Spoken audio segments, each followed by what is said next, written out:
सोचिए, अगर आप टाइम मशीन में बैठकर 4 अरब साल पीछे चले जाएं, तो पृथ्वी कैसी दिखेगी? न कोई इंसान, न पेड़ पौधे, न जानवर, बस एक आग का गोला और धुआं। लेकिन सवाल ये है कि आखिर इस बंजर और जलती हुई पृथ्वी पर जीवन की शुरुआत कैसे हुई? आज हम उसी रहस्यमयी सफर की कहानी जानेंगे, जो आपको हैरान भी कर देगी और सोचने पर मजबूर भी। लगभग 4.5 अरब साल पहले पृथ्वी एक जलता हुआ गोला थी। हर जगह लावा, ज्वालामुखी और उल्का पिंडों की बारिश। अगर आप उस वक्त वहां होते तो आपको फ्री साउना सर्विस मिल जाती, वो भी बिना बिजली के। पर इस आग के गोले ने धीरे धीरे ठंडा होकर क्रस्ट यानी सतह बनानी शुरू की। कहा जाता है कि धूमकेतु और उल्का पिंड, जिनमें बर्फ थी, पृथ्वी से टकराए और पानी लाए, ओशन बन गए। अब धरती पर पानी ही पानी था। हाँ, मगर उस वक्त गोवा बीच पर मस्ती करने का सपना मत देखिए। वहाँ ऑक्सीजन ही नहीं थी। वैज्ञानिक कहते हैं कि ओशंस में केमिकल्स, मिनरल्स और एनर्जी मिलकर एक प्राइमर्डियल सूप बना। सोचिए, एक कॉस्मिक किचन जहाँ इंग्रेडिएंट्स खुद ही मिलकर रेसिपी तैयार कर रहे हों, बस शेफ की कमी थी। एक थ्योरी ये भी है कि बिजली और ज्वालामुखियों की एनर्जी ने मॉलिक्यूल्स को आपस में जोड़ दिया, यानी नेचर ने खुद इलेक्ट्रिक कुकर चालू कर दिया। अगर उस वक्त आप होते तो बिजली गिरने से वायरल वीडियो बनाने के बजाय जीवन की शुरुआत का गवाह बन जाते। साइंटिस्ट्स मानते हैं कि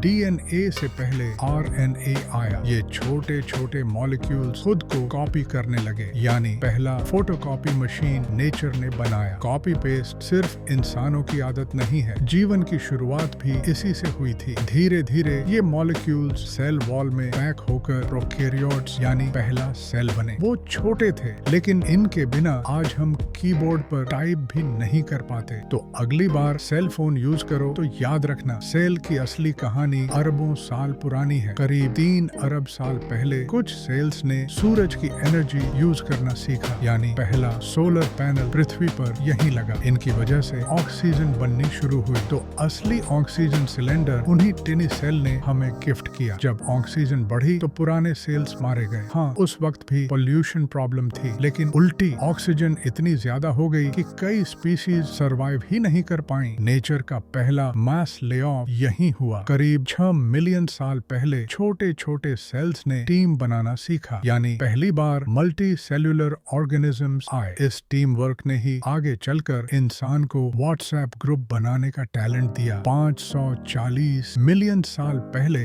अचानक लाइफ फॉर्म्स की वैरायटी बढ़ गई। इसे कहते हैं कैम्ब्रियन एक्सप्लोजन। सी में इतने स्पीशीज थे कि वो पहला अंडर वाटर रियलिटी शो लग रहा था। करीब 400 मिलियन साल पहले पौधे और जानवर पानी से बाहर आकर जमीन पर फैले, यानी धरती का असली मेकओवर शुरू हुआ। नेचर ने लिटरली कहा, अब पानी से निकलो और बाहर प्लेग्राउंड एंजॉय करो। फिर धीरे धीरे डायनासोर आए, मरे और आखिर इंसान का एवोल्यूशन हुआ। सोचिए, ये सब सिर्फ मॉलिक्यूल्स के रैंडम डांस से शुरू हुआ था। अगर वो टाइनी मॉलिक्यूल्स पार्टी मूड में न आते तो आज हम नेटफ्लिक्स देखने के बजाय शायद पॉन्ड में तैर रहे होते। तो दोस्तों, ये थी कहानी पृथ्वी पर जीवन की शुरुआत की। सच बताइए, क्या आपने सोचा था कि आपके और मेरे पीछे इतना बड़ा कॉस्मिक ड्रामा छिपा है? अगर ये वीडियो अच्छा लगा तो लाइक ठोक दीजिए, दोस्तों के साथ शेयर कीजिए और हाँ, सब्सक्राइब करना मत भूलना, क्योंकि कॉस्मोस टू कोर पर आपको ऐसे ही कॉस्मिक सफर मिलते रहेंगे।